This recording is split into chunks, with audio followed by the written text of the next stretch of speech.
Hello everyone and welcome to Studio One today. I'm Scott Seiler along with Kim Fisher, Jennifer Vandergon, and Craig Troutman. Well, today is April 15th and for all of us that means it's tax deadline day. Yes. Has everyone filed? Well, thanks to my dad who's a banker, yes, it has been filed. A little help. Well, I filed it, but no return this year, thanks to a change in the tax laws. Okay. I got my refund in March, so I've been done for quite a while. Speedy. Oh yes, it's excellent, Speedy. Jennifer, why don't you tell us about the top news story happening this hour? Today we're going to be talking about that incident over the no-fly zone over Iraq. Okay. Craig, anything unusual in the weather? Well, Kim, it seems like we're plagued with snow, but I don't think it's going to be last for long. It's pretty short-lived. Things should be warming up again by early next week. Good. Okay, thanks, Craig. Well, straight ahead today on Studio One, April is also designated as the month of the young child. We'll talk with Marlene Strait and Gail Nelson on what you should do this month for your child and every month of the year. And later in our second half hour, the information superhighway is rapidly being built. Earl Strinden from UND's Alumni Association will tell us how the university will be a part of it. And we'll have more on the weather and the sports in just a few minutes, but now Jennifer Vandergon with the top news stories. Jennifer? Thanks, Scott. U.S. Defense Secretary William Perry says 2 separate probes are underway into Thursday's outbreak of friendly fire over the northern Iraqi no-fly zone. 2 U.S. warplanes mistakenly shot down 2 U.S. helicopters carrying 26 people, 15 of whom were American. None survived. The 2 U.S. fighters shot the helicopters after mistaking them for Soviet-made helicopters used by the Iraqis. Perry says human as well as other errors are responsible for the accident. President Clinton has phoned the leaders of Great Britain and France, both of which lost nationals in the accident, to offer his condolences. University of North Dakota President Kendall Baker announced Thursday that UND has been awarded a $1.2 million grant. The money will be used to establish a National Resource Center on Native American aging. In addition to conducting limited research, the center will provide training, technical assistance, and educational resources to individuals and organizations dealing with Native American elders. The Resource Center will be one of only 2 such centers nationwide. Parents of UND aerospace students spent their weekend up in the air. The Center for Aerospace Sciences hosted a Parents' Weekend, which had parents tour the campus to see what UND aviation is all about. More than 1,400 people took part in the 2-day event simply because it gave parents a closer look at what their children are learning. Tours of the aerospace buildings were given every hour by tour guides or by the students themselves. Parents' Weekend is a time where family and friends of the students can come to the school, go through tours, the open house that the school puts on, and they also get an opportunity to fly with their students. Parents were able to sit back and enjoy the ride while their son or daughter took the pilot's seat. Parents and students were invited to attend presentations by several speakers over the weekend, which was sponsored by the aviation fraternity Alpha Eta Rho and was wrapped up with a family picnic. You can find many college students on hot sandy beaches during spring break. Some college students from Fort Lauderdale, Florida spent their spring break on the beach, but they weren't relaxing. The students spent their week picking up garbage and cleaning the beachfront. The work wasn't done voluntarily either. The students who pled guilty to underage drinking or using fake IDs were given a choice. They could pay a $175 fine or pick up a rake. The community service is designed to help solve problems like littering as well as keeping students out of trouble. Many people dream of flying an F-16 fighter in combat, but few actually get the chance. Studio One reporter Kurt Doubt found some people who are doing the next best thing. Although the dream of flying a real fighter may be hard to obtain, the technology of computer simulation gives a taste of what it might be like. Here at Computer and Software Tailor Shop in Grand Forks, people can join a club that gives them access to a flight simulator and other high-tech games. The computers use common games, but they are networked to allow up to 3 people to play each other simultaneously. Right now we're currently using monitors for our systems for showing the flight controls and the instruments and what's outside the aircraft and all that. We're going to be expanding hopefully by this fall to virtual reality helmets, which will fit over your head and provide basically the monitor will be up by your eyes, so you'll feel like you're actually inside the aircraft. Each station features a computer and a special chair with a throttle quadrant and a control stick. The chair also has a speaker mounted in the seat to give realistic sound and feel.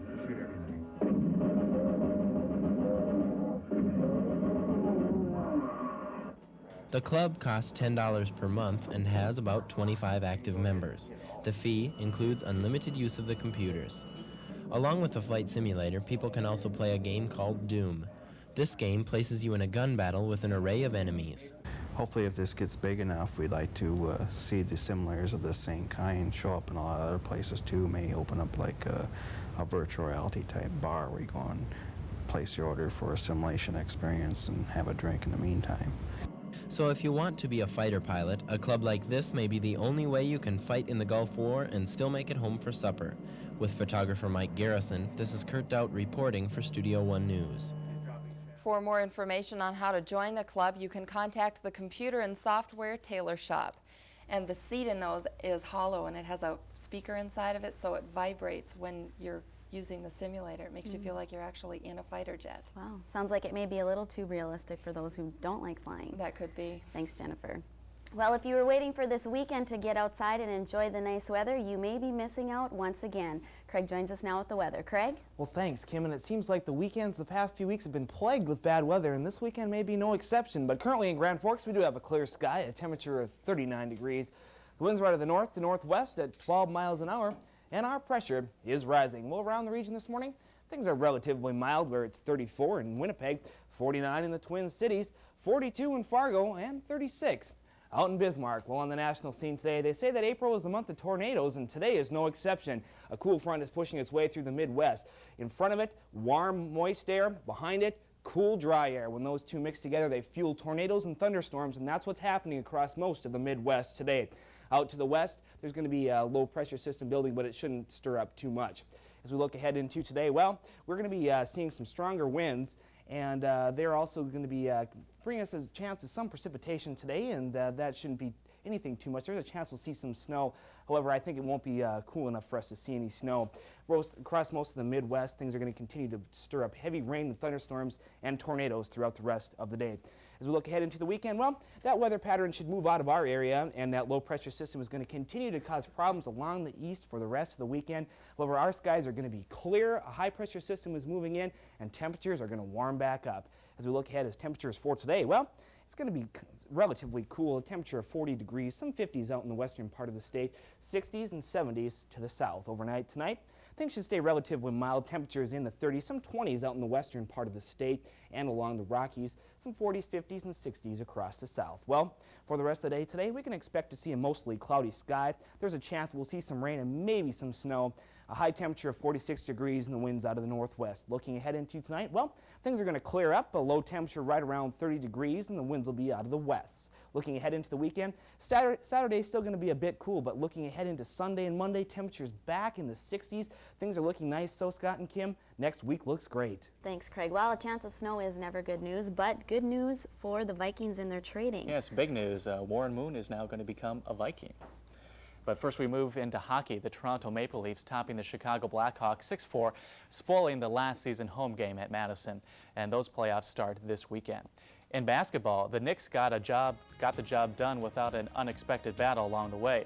The Bullets were close until Orlando Blackman sunk a three-pointer. Patrick Ewing contributing his 39th point for a final win over the Bullets. In baseball's National League, the Colorado Rockies shutting out the Philadelphia Phillies. David Need and two relievers combining on a 5-0 win. It was the first shutout in Colorado's 169-game history. Well, those are the highlights. Local sports still ahead on Studio One, but now your first look at the rest of the overnight scores.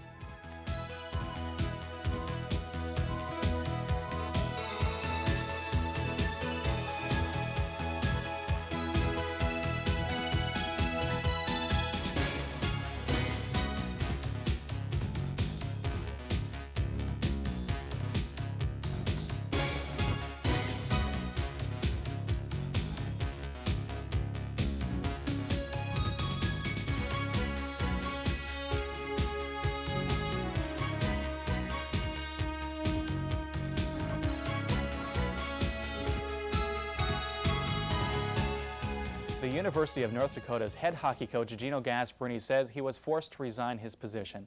The 48-year-old Gasparini has been at UND for 29 years and has won 3 NCAA Division I titles. The Grand Forks Herald reporting that Gasparini says his resignation was forced by UND's athletic director Terry Wanless. However, Wanless says the resignation was a mutual decision between himself and Gasparini. While Gasparini says he's moving on with his life, asking for the uproar of people threatening to pull financial support for the university or circulating petitions asking for Wanless's resignation to stop. Gasparini says the university chose to go in one direction and he will now go in another. Wanless says the search for a new head coach begins immediately. Gasparini's contract with the university ends June 30th. Well, UND is on the cutting edge of a new sport that takes advantage of a popular form of campus recreation. Sports reporter Cody Schimmick has more on the university's newest intramural sport. Rollerblading gets hockey players off the ice and out into the sun. Yet this week, just as it warms up, skaters are going back indoors for UND's first rollerblade hockey tournament. With the growing popularity of rollerblading, the ice has been drained off Engelstedt Arena, and now the rollerbladers have taken over. UND is one of the first schools to sponsor the sport and is the first to have women's teams on the intramural level. 15 men's teams have turned out to play, and they enjoy the chance to compete on the bare floor of the arena.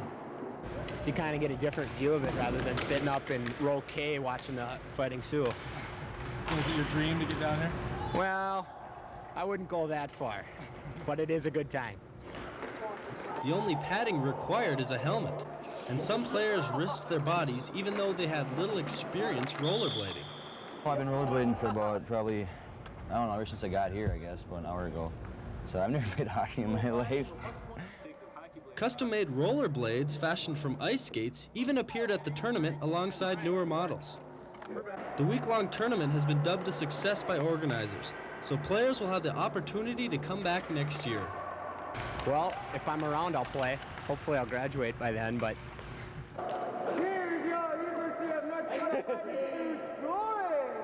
This is Cody Schimmick, Studio One Sports. And organizers of the week-long event even had to send away for the rules because it's gaining in popularity so much. I guess it looks like they have a lot of people interested in it, though. Yeah, big turnout. Well, we still have much more for you today on Studio One. First, we'll talk with Marlene Straight and Gail Nelson on how combining work and education could have an impact on your children. But now, a look at some of the events happening around your area this week. Stay with us as Studio One continues.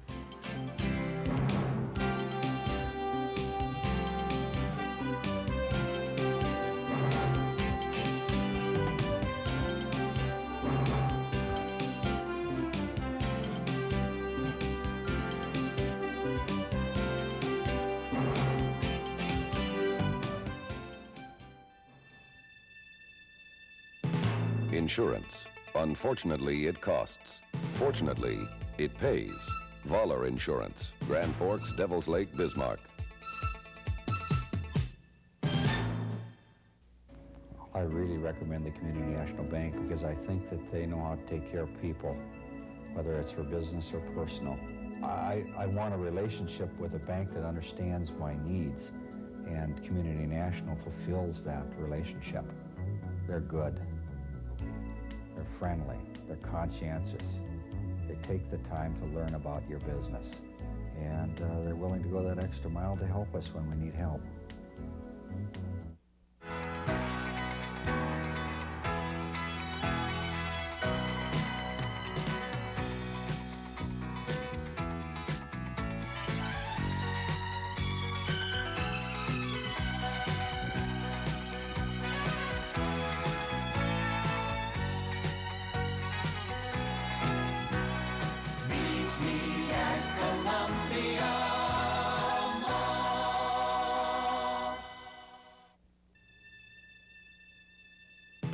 And pick your insurance company? As your agent and broker, that's our exact job. We think we do it well, and have been since 1947. Voller Insurance. Grand Forks, Devil's Lake, Bismarck. You've often heard the saying of young children are the future of our country. Well, this month, those youngsters are getting the recognition they deserve. The month of April is designated in honor of young children. This year's theme, Caring for Children, is everybody's business. It's designed to recognize that quality early education helps shape and move the youngsters forward with help from parents, employers, and the community. And here to discuss this special month is Marlene Straight and Gail Nelson joining us today. Thank you very much for being here on Studio One. Gail, let's start with you first. How did the whole month of the child originate? It was the National Association for the Education of Young Children that thought it would be very important to focus on children for a month out of the year, honor them, celebrate with them, focus on issues in early childhood education. And what sort of things are planned as part of this? Well, here at the university, we're planning a parade, an open house, and we have the groundbreaking for our new child care center and community center. Okay. Marlene, what about the university? What's the university's role in all of this? Well, the university has had a long commitment to children and families, ranging from our preparation of elementary, early childhood teachers to special education teachers. In the fall, our home economics and social work departments put together a UND family consortium. Our College of Medicine and College of Nursing have been involved in the preparation of healthcare people. So this is really just to be more explicit about a commitment that the university has had for a long time. Okay. Gail, how does it work here? You work with children all the time. How do parents and children put together their work schedules, and how do they combine that? Well, here at the college we have the University Children's Center that serves their children, gives them child care when they're 4, 5, and 6 years old. And we have very flexible scheduling from 7:30 to 5:30 on the university calendar. We're hoping to expand those services. With our new child care site, we hope to offer services to school age, also to infant and toddlers. So we're hoping to serve more of the needs of parents here on campus. What's the reaction from parents? Do they like this service? Oh, they really need it. When you're a student and you're a parent too, having a child care service right here on campus is so helpful to them. They can stop in anytime during the day and see their child and drop them off easily at the beginning and pick them up at the end of the day very simply. Very helpful. How does that benefit the children and the parents? You know, they're not gone for 8 hours straight. They make a point to stop in and visit them during the day. How do the children react to that? Very well. Our children are used to having parents come and go, and they really enjoy a visit from their parents. Parents will come in and have lunch, or come into the nap room and settle them for their nap during the day, or come in and play during the day. It's very nice for children and for parents. Okay. Marlene, is UND the only state agency that does this?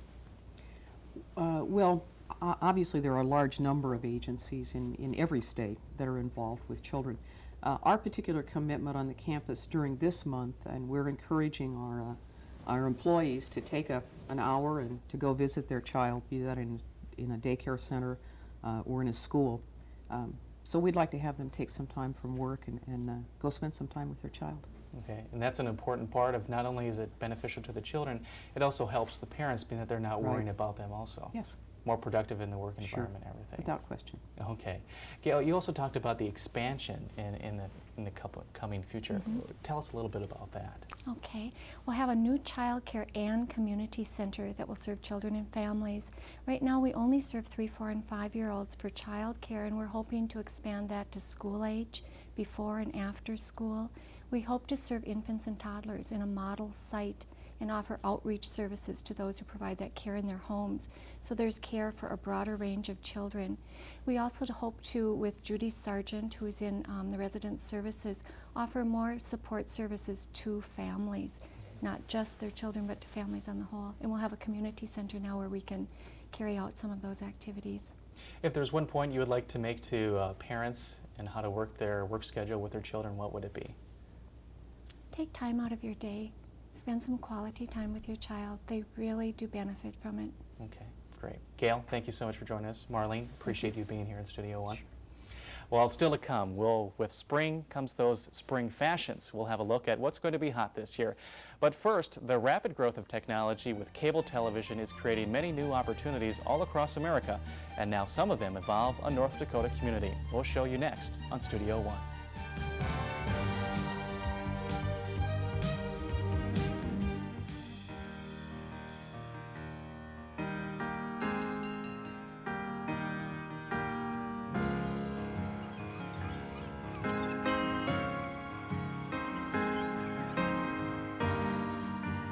Great food can come from anywhere,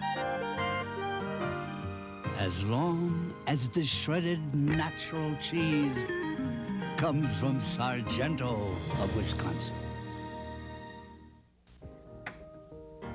So, what is the formula for a good investment? A good investment is long-term value, quality products, and strong support and service. You do have to look hard these days to find all these qualities in one product. So what do long-term value, quality products, and strong support and service equal? That's Honda of Grand Forks. where good value equals good business. Newman Outdoor Advertising, a sight for more eyes. Outdoor advertising, it's bigger than life. It gives you flexibility. Use it as a constant reminder. Use it to advertise your message or product. Outdoor advertising, it's big, it's bold. Get your message across. Outdoor advertising, it works. For more information, call Bill Kasager in Fargo or Grand Forks. Now an update on the Information Superhighway. There are many different opportunities with the Information Superhighway, and one of them deals with cable television. Telecommunications Incorporated is starting its first phase of compressing and digitizing video signals. This will allow 10 channels to fit into the space on a cable wire that normally would carry only one TV channel. TCI is constructing one of the first on-ramps for the Information Superhighway. It's making possible for cable viewers like Steve and Sue McLean the expansion of their viewing selection from about 37 channels to hundreds more through fiber optic cable and other newly developed technology. It's amazing. It's dumbfounding, really. I mean, it's to have the choice. That's going to be the big thing, be able to pick when you want and the show you want. In this first phase, TCI is offering more choices to 23 communities, many of them rural areas. The 23 sites include Missoula, Montana, Clinton, Iowa, and even a place very close to our area, Wahpeton, North Dakota. It's the first major step, I think, down the road that leads to the Information Superhighway, particularly relevant to small communities who will normally be last to receive some of these benefits because of their size and the relevant scale economics. So that this technology in particular will be particularly valuable and appreciated, I believe, in small towns and in rural communities where the direct satellite capabilities will bring these services to those households really before they show up even in the metropolitan markets. The opening of the $100 million digital TV center outside of Denver is making things which were not thought possible 5 years ago happen today in your own home. Here's how it works. As many as 10 TV signals arriving at TCI's digital TV center are compressed into one digital signal. This means normal TV signals turn into compressed sequences of zeros and ones. That signal travels to a satellite where it is relayed to a distribution site. From there, the signal travels along fiber optic and coaxial cable lines directly into a customer's home. The single digital signal is then converted back into as many as 10 normal TV channels or services. Well, this facility that we're broadcasting from today will, by the end of this year, have 300 channels of digital television capacity built in. It's real, it's bricks and mortar. We've already invested over $100 million in this facility.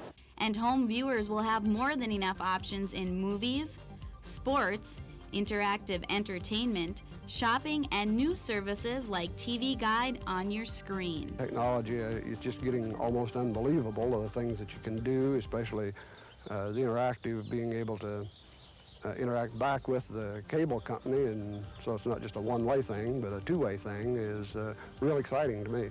The opening of the TCI Digital TV Center is just one of many steps in creating these new avenues for the Information Superhighway.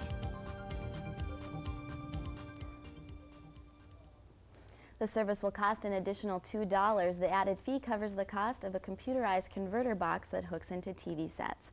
We'll be back with more on Studio One, including a look at the new spring fashions when we return.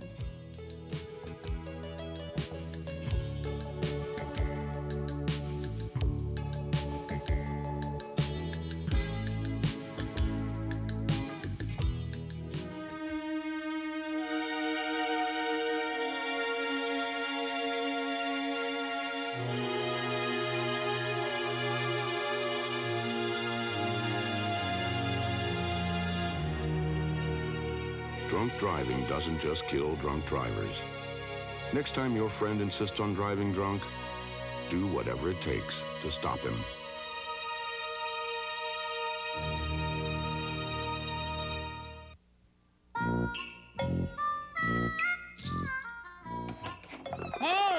you guys born in a house? Yeah. What have we got to graze on? Nothing. Please? Now, don't be making those big cow eyes at... okay. It is okay if you give them the good stuff. Mootown Snackers, cheese and sticks, or cheese and pretzels. The deliciously dippable snacks. Animals. From Mootown Snackers. Your approach is looking good, Cobra. The men and women in the National Guard and Reserve face some tough challenges when they serve. Challenges that teach them discipline, leadership, and technical skills that make them better employees. So when they need time off to serve, don't make their toughest challenge approaching you.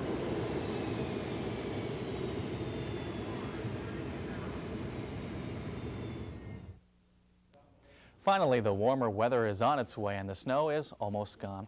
We can now start bringing out our shorts and t-shirts from last year. But what if you're looking for new clothes and want to be fashionable? Studio One's Stephanie Craig has some hot examples. The worst winters in history is on its way out. Now, we're switching our thoughts to green grass, sunshine, and spring. Along with the warmer weather comes spring fashions. We decided to get some advice on what we need in our closets this summer. Some things that are going to be hot this summer are bodysuits, vests, short shorts, anywhere from short shorts to mid-thigh shorts. Also good additions to your closet are light denims and stripes of any size and color. Red, white, and blues are real popular. I think almost every summer they seem to be real good. There are some colors that you can use from your fall wardrobe. Natural is real popular again this spring as it was last fall. Carrie has some extra tips on what we should be wearing this summer. Make sure you update a little bit with some of the bodysuits and the vests. For the career-oriented college student, there are many different styles to fit your look.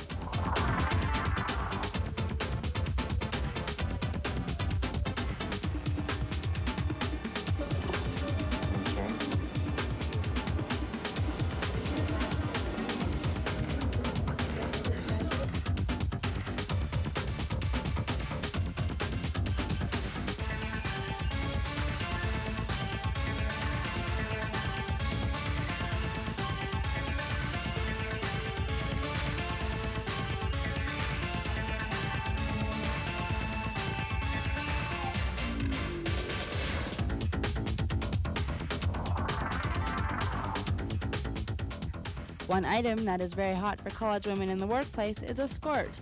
But what is it? Skirt is they're shorts that look like a skirt. There are a few items that are a must for everyone during those hot summer days and fun summer nights. You need a vest. You need a lighter denim. You need, I'd go for a colored denim short, like a green or a blue or a red for some color.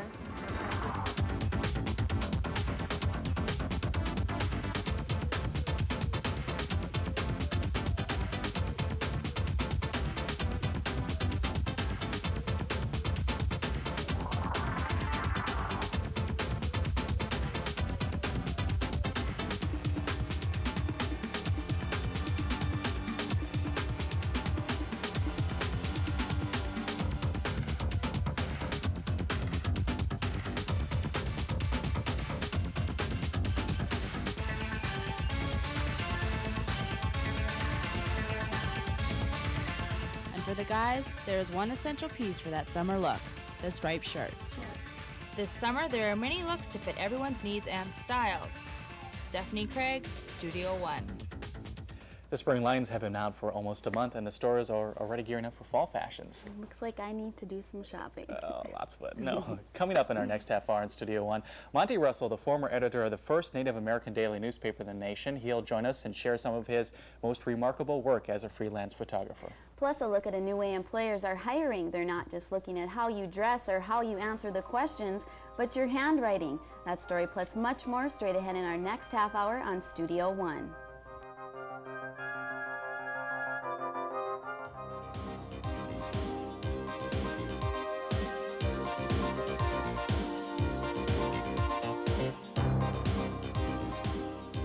You're exposed to so many different ideas and projects The engineering school here itself is set up so that the class size is reasonable and the professors are great.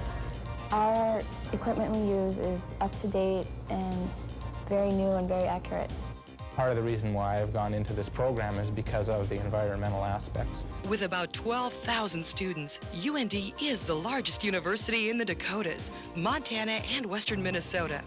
About 170 major fields provide education in careers that include engineering, law, medicine, aerospace, and business. Dedicated faculty, individual attention. Join us at the University of North Dakota.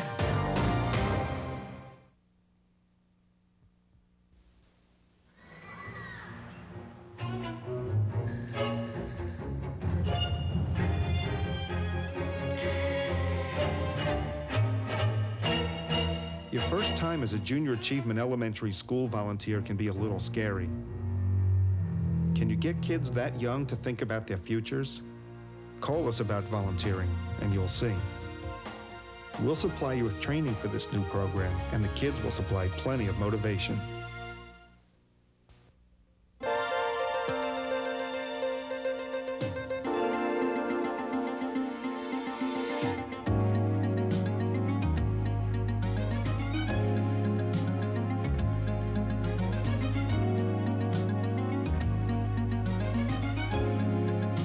Welcome back, everyone, to Studio One's second half hour. And the big question is, snow or no snow?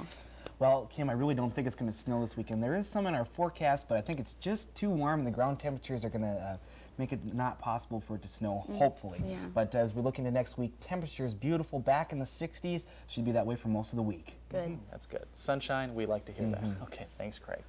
Well, just ahead on this final half hour, Studio One, freelance photographer Monty Russell shares his intriguing photographs of Native Americans. Also in this half hour, we'll talk with Earl Strinden and his plans to move the University of North Dakota on the Information Superhighway. But before we talk with our guests, let's get to our news update from Jennifer Vandergaan. Jennifer? Thanks, Scott. Another first has occurred in South Africa. Thursday night, for the first time, a black man publicly debated a white president. For more than an hour, African National Congress leader Nelson Mandela kept up a blistering attack on President F.W. de Klerk. He accused de Klerk's National Party of promoting racial hatred. De Klerk responded that apartheid is history, and he appealed for forgiveness and reconciliation. The first multiracial election in South African history starts in a week and a half. Swollen rivers are forcing hundreds of residents of the Midwestern U.S. to flee their homes. In southern Illinois, several families were airlifted to safety by helicopters after the Mississippi River broke through a levee. Oklahoma's governor is calling this year's flooding damage to homes and businesses worse than last year. He's asking President Clinton to declare the area a federal disaster. In Missouri, about 1,000 people were evacuated from their homes because a nearby river threatened to overflow its banks. That state's governor declared a state of emergency Thursday. This Monday starts the Week of the Young Child, and the Grand Forks Association for Young Children is getting involved. It sponsored a hands-on learning fair at the Grand Forks Public Library last Saturday. Games helped improve motor skills, problem-solving abilities, and language usage. The fair is organized for children 2 to 7 and emphasizes that learning at this age should be made fun. This is the third year the fair has been held, and 950 children and adults visited the fair in 3 hours. Part of what we're doing is to be able to show people what learning is and how learning happens from really early ages. Other events are planned for the rest of the month. For more information, contact the Grand Forks Association for Young Children. Are you tired of collecting baseball cards? Well, the newest craze is prepaid long-distance calling cards. These cards are special because they have a set limit in calling time. Collectors have favorites. Cards given out at the 1992 Democratic Convention are worth almost $2,000. The cards are rare because many people didn't know what they were and threw them away. Other hot cards are those that depict endangered species like giant pandas or celebrities like Elvis and Marilyn Monroe. Specialty shops featuring tailored clothing, hats, and special treatment for every customer are usually in cities like Paris or New York. Grand Forks has joined these hubs of fashion since a new high fashion salon has opened. Just for You comes complete with a designer, tailor, and hat maker all in one. Designer Anne-Marie Smith got her training in New York, and for several decades she's worked in almost every aspect of the clothing industry. She recently opened a shop in Grand Forks, and she's proud of the elegant atmosphere she provides her customers. While Anne-Marie designs and sews everything in the shop, a main focus of her business is her custom-made hats. Hats have almost disappeared from the fashion scene for several years, but Anne-Marie says they're making a comeback. They went out when the beehive hairdo came in, and of course now the hairdos are short and you know, much easier to handle, so women are going back to hats. Hat making, or millinery, involves shaping a cloth on a model and placing the brim on top. The cloth stiffens and is removed from the model, and the two pieces are sewn together. Afterward, Anne-Marie covers the hat with flannel or another cloth and adds flowers or netting to complete the look. The Art Deco motif and the handmade hats in here really make you feel like you're a part of a bygone era. And it seems like she's got a hat for almost everyone. Anne-Marie can take old hats for customers and make them over, adding or taking away decorative trim. She can even reshape them with her steamer. This had a round crown, which I don't like, so I re-steamed it and put my little gambler's crown in, and then up on one side and down on the other, because those are the kinds of hats that I like. Whether she's sewing a dress or making a hat, Anne-Marie puts creativity and fun together for the perfect combination. Anne-Marie got her training in New York, but she was born in Grand Forks. Her shop is located on North 4th Street. The North Dakota Museum of Art has started a new annual fundraiser. Area chefs donated food and time to show their support of the event, called The Taste of the Valley. 8 different chefs featured cuisine off the menus from local restaurants. Tickets to the event cost $20. The guests could also silently auction to take home the featured goodies after sampling the chef's choices. The North Dakota Museum of Art is hoping the public enjoyed the event. They would like to turn it into an annual tradition and add a different theme each year. Yes, we're hoping that it'll be an annual event and that next year we'll ask a different group of people, or the same ones can participate. We think it'll get bigger every year. The event will raise money for the spring showings at the museum, and organizers say with a little luck, the idea will take off. And it really should take off next year because they're thinking that the theme will be chocolate sundaes. Ooh, especially if you have a sweet tooth. Definitely. So were you able to taste any of the food that was at this year's? Julie Conneran was the reporter who did that story, and I heard she tested the ribs and they were really good. Oh, did she bring any back for us? Nothing for any of us. We're out of luck. Maybe next year we'll get a sundae. Thanks, Jennifer. Well, when you're searching for a job, it's just not what you say during the interview that matters anymore. Employers are now depending on personality tests to select the right person for the job. The test can show honesty or intelligence just by a page of your handwriting. Studio One's Jennifer Diedrich takes a closer look at this new hiring practice. Employers may review hundreds of applications for a single job, but if they want to learn the true personality of each candidate, they can call a graphologist, a person who studies handwriting. Dan Graham is a certified graphologist. By studying a person's handwriting, he can discover the secrets only a mother would know. Graham's interest in handwriting began after reading about the Charles Lindbergh kidnapping case. In 1932, a German man was convicted partly because of his writing on a ransom note he left before he kidnapped and murdered Charles Lindbergh's baby. Graphology soon gained in popularity as experts studied handwriting to discover personality traits in people. Developed mostly in Europe, graphology is now used by many large companies in the United States to hire employees. If you can cut down your odds from the get-go and determine from the start, from the point of hiring, that this person will be good in this particular job, you've saved yourself a lot of time and money. For $125, Graham can tell how an individual's talent suits them for a certain job. Graham first has a candidate write 3 pages on any topic. How the individual dots their I's, loops their letters, and crosses their T's all have meaning to Graham. What we're doing first is measuring the emotions. We're looking for slant. The further to the right the slant is, the more emotional, outwardly emotional the person will tend to be.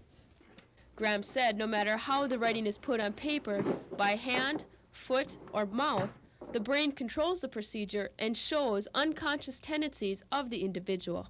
You're very selective in your friends. You might have one, maybe two close friends, if that. It's amazing. You're probably more comfortable with one or two people than you are in a group or a crowd. I would not consider you a socializer by any means. One-on-one or, small groups, I think you'd do just fine. Simmons Advertising in Grand Forks uses handwriting as a part of their interviewing process. When we get to the finals, then we have each person do a handwriting sample in addition to multiple interviews. And so it's just another tool that we use to help us make a better decision on who we hire. An employee at Simmons said she was uncomfortable about the test at first, but later was impressed with the results. What was most interesting about it, what made me I guess you could call a believer, is she pinpointed something that I was going through at that time in my life that there's just no way anyone else would know about. Chuck, could we set an interview for this afternoon, say at 3:30? Career Services at UND said students shouldn't be too concerned about taking personality tests. The testing is part of the process, and they need to realize that they'll have to deal and handle with those tests to best help themselves in the interviewing market. A certified graphologist can reveal personality traits with up to 90% accuracy. Based on handwriting alone, would you choose any of these individuals to work for your company? Actually, the first one is Writing by Jack the Ripper, the second is Jeffrey Dahmer, and the last one is a hopeless alcoholic. It's probably safer to leave the interpreting to the experts. Jennifer Diedrich, Studio One. Are there any other uses for graphology? Well, actually, some people will bring handwriting to him of relatives that have passed away, and then they can compare their personalities. Dan Graham, he analyzes so many people's handwriting. Has he ever taken the time and analyzed his own? He was curious about it, so he did have his writing sent away, and he said the results, they were pretty accurate. So would he hire himself, do you think? As far as that goes, I'm not sure. Yeah. So. Okay, thanks, Jennifer. Interesting story. Well, up next in Studio One, Kim will talk with Earl Strinden and planning for the future with technology.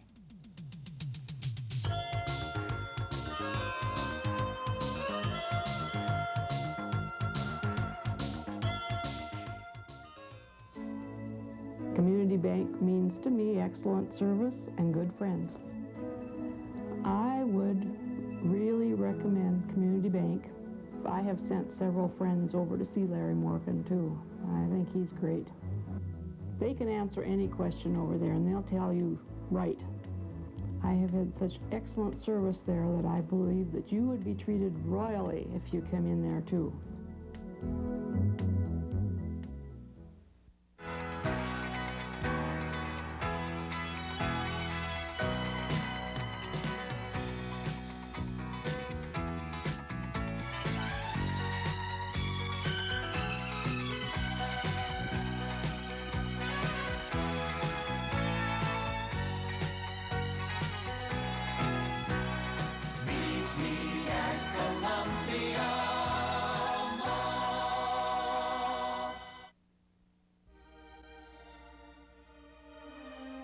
Real people, real quality, real value, real commitment, and real satisfaction.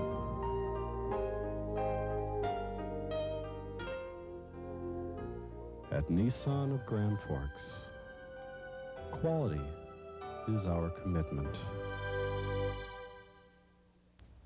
The information superhighway is being called the cutting edge for educational institutions across America. Those who are willing to change and apply the new technology are expected to survive, but those who do not may be going backward instead of forward. Executive Vice President of UND's Alumni Association, Earl Strinden, tells us where UND is heading on the information superhighway. Earl, thank you for joining us today. Good to be here. Will UND be one of the institutions to strive and survive through the superhighway?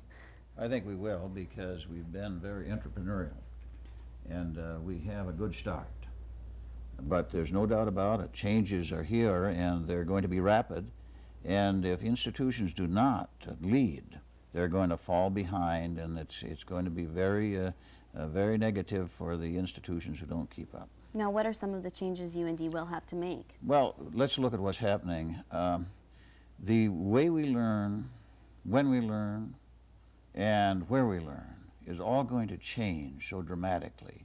My grandchildren right now can sit and watch a computer, their dad's computer in their home, and listen and watch Dwight Eisenhower giving his farewell message.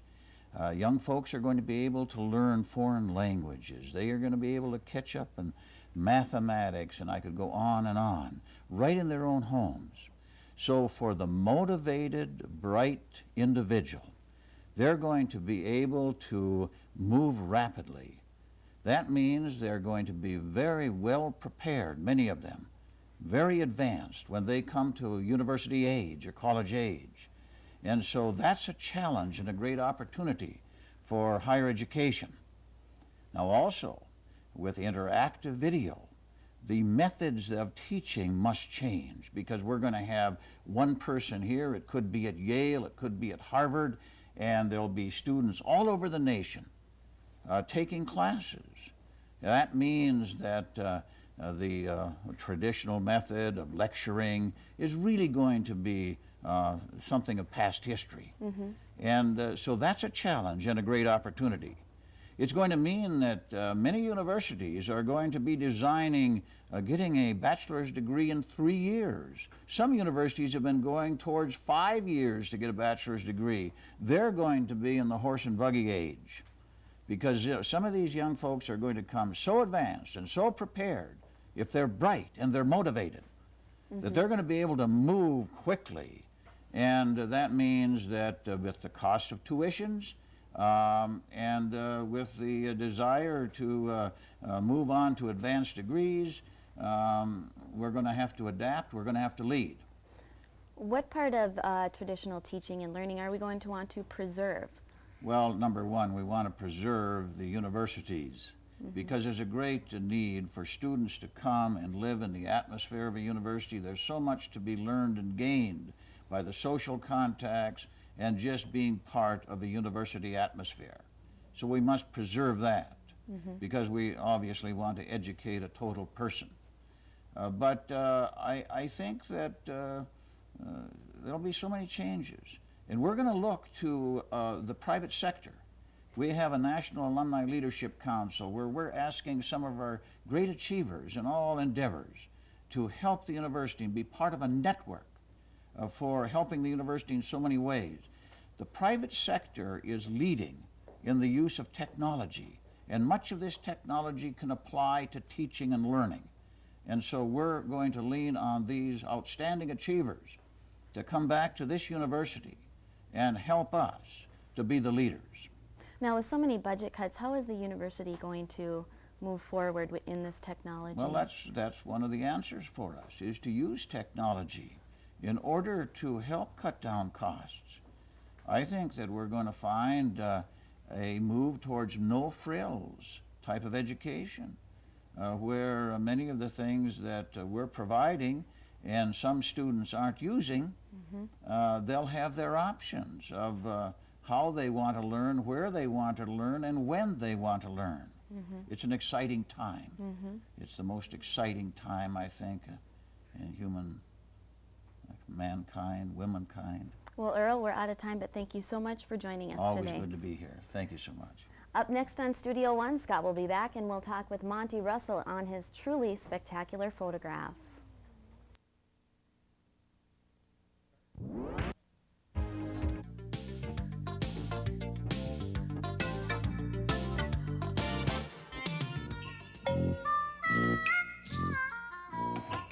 Hey, were you guys born in a house? Yeah. What have we got to graze on? Nothing. Please? Now, don't be making those big cow eyes at... okay.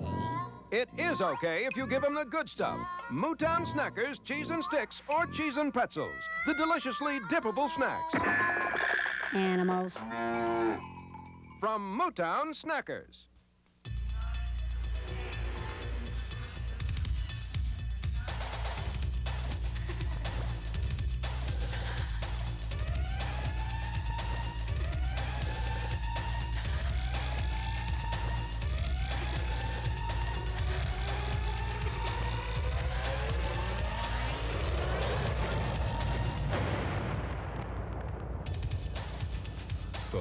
whose influence are you under?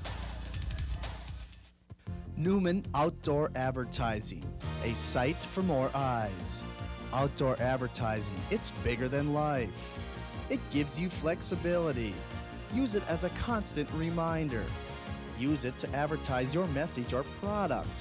Outdoor advertising, it's big, it's bold. Get your message across. Outdoor advertising, it works. For more information, call Bill Kasager in Fargo or Grand Forks. If you put a camera in someone's hands at a friend's house or a family gathering, more than likely you'll have some interesting pictures. But if you put that same camera in freelance photographer Monty Russell's hands, the pictures will be much different. Russell travels the nation taking photographs, many of which have appeared in Newsweek, Time Magazine, and Sports Illustrated, plus many other magazines. And today, Monty joins us to tell us life as a photographer. Thanks for joining us today, Monty. My pleasure. Now, you're taking a certain approach with your photography. Can you tell us about that? Well, I got interested in photography because I was tired of the view that the non-Indians had with photographing Indians. They'd come onto a reservation, spend a couple days, and then leave. And then when they showed these pictures to the magazines, it was such a quick view that it wasn't a real view of being Indian. And so I said, well, why not have a Navajo photograph his own people? And so I started photographing my own people and just crisscrossed the reservation. And then once I got through doing some of the reservation, I got it a little larger and went to different other Indian tribes. And it's been, fun.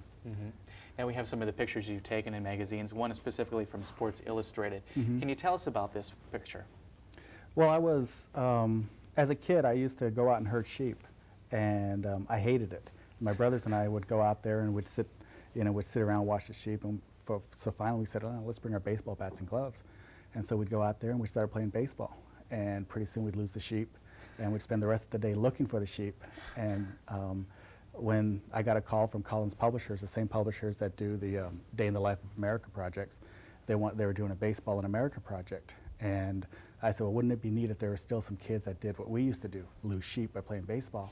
So I went out and found a Little League team near where I lived, went home with the kids, and started just following them for a day. And when they got home, they were playing baseball right in front of this beautiful hogan. And it was fun. An opportunity like that doesn't come along every once in a while. No, it doesn't, but at the same time, I based finding that story on my own background, which was because I was Navajo, I knew what it was like when I was a kid. And then I went and looked for somebody that may be having that same experience, now, 20 years later. And we have another picture. Let's take a look at that and tell us what this one is about. This one has a lot about lighting. There's a lot of darkness about it. Yeah, this was a picture of Miss Navajo Nation in 1989. She was a friend of mine, and she wanted a portrait of herself. And I don't like studio pictures, and so I used the background. I think it's really important with Indian photography to show the background because the land is such a big part of their culture.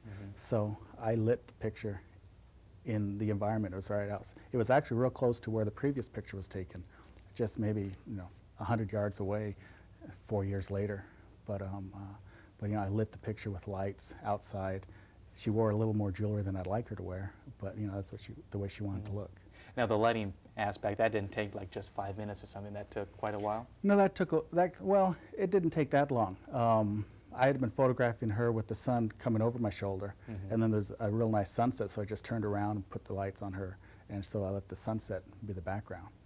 And so it wasn't that difficult. Anybody who's out there shooting pictures and sees a nice sunset, they just point their camera in that direction. I just put her in front of it and then lit it with strobes. Okay. We have another one too. Let's take a look at that and explain it. This was shot for Time Magazine. It was a picture of a roadman, which is part of the Native American Church. And it was right about the time when they had the Smith case going to the Supreme Court and the ruling on peyote and the use of peyote in the ceremony. I looked for somebody in Navajo to symbolize this story. The picture was cropped, top and in the back is a tapestry of the Last Supper, which I thought said a lot about the idea of a roadman with, the traditional religion, Christianity, Navajo, part of Navajo religion. So it combined all three elements into one, and so I thought, it told a story. Okay. A lot more. Good. Let's go to the fourth picture. Now this one is about a certain culture and tradition. Okay, this is part of the Apache sunrise ceremony. It is very similar to the Navajo ceremony of Kenalda, and they both have kind of traveled the same path. For a while there, they both were performed very rarely.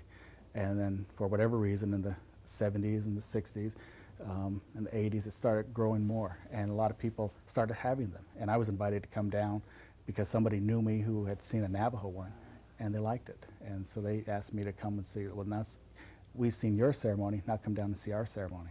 And by the way, don't forget to bring your camera.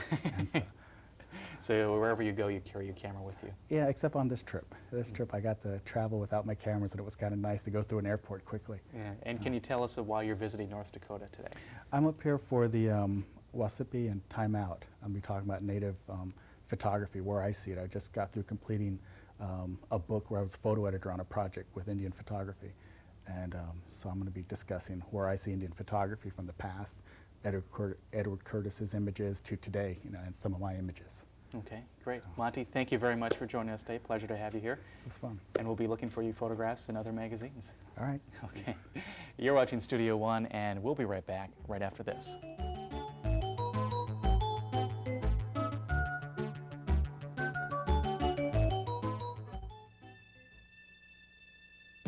The right combination of protection, value, response, and service. That's our philosophy, and it has been since 1947. Voller Insurance, Grand Forks, Devils Lake, Bismarck. Here's one time it doesn't matter who your neighbor is.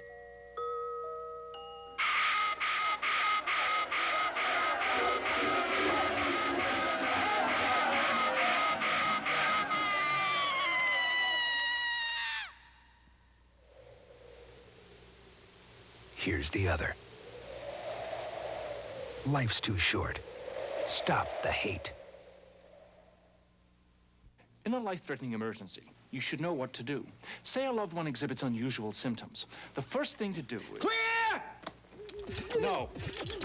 The first thing to do... Oh! Tourniquet! No!